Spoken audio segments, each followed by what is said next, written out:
Bayramona dasturxon uchun osongina tayyorlanadigan juda ham mayin va mazali tiramisu ruleti.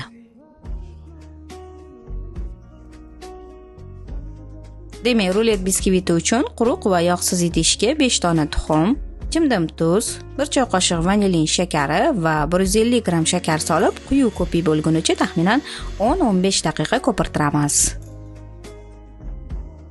Ko'pirgan tuxumli massaga 180 gram yaxshi oliy navli unni 2 marotabaga bo'lib, elakdan o'tkazamiz. Orada 60 ml issiq sutni ham qo'shib yuborishimiz kerak bo'ladi.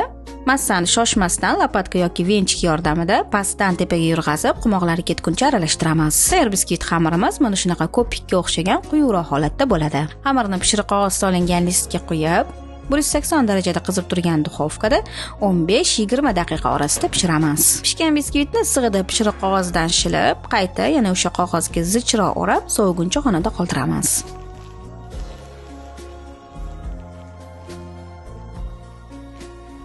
Ungacha olchali konfityur tayyorlab tursak bo'ladi. Buning uchun tegi qalin, yaxshi sifatli idishga 200 gram olcha, 3-4 osh qoshiq shakar, 1 osh qoshiq kraxmal va 2-3 osh qoshiq suv qo'shib, past olovda aralashtirib turgan holda quyilguncha pishirib olishimiz kerak.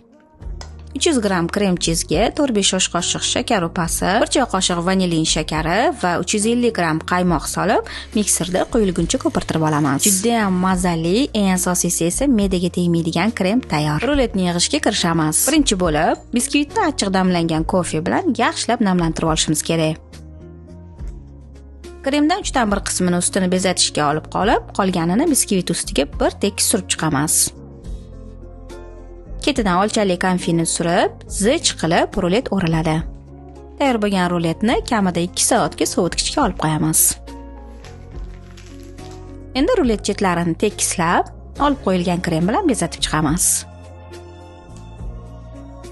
Oxirgi shtrix sifatida ustidan ozgina kakaoni sepsak, shu bilan tort tayyor bo'ladi. Juda ham mayin, og'izda eriydigan, kofe ta'mli, olchani hisobiga esa kislo-sladkiy bo'lib, shirasi me'yorda bo'lib chiqadi. Doimgidek retseptni tayyorlab ko'rishinglarni barchalarga tavsiya qilaman. Retsept yoqqan bo'lsa, like bosib, o'z izohlaringizni yozib qoldiring. Keyingi videolarda g'oyibona ko'rishguncha, xayr.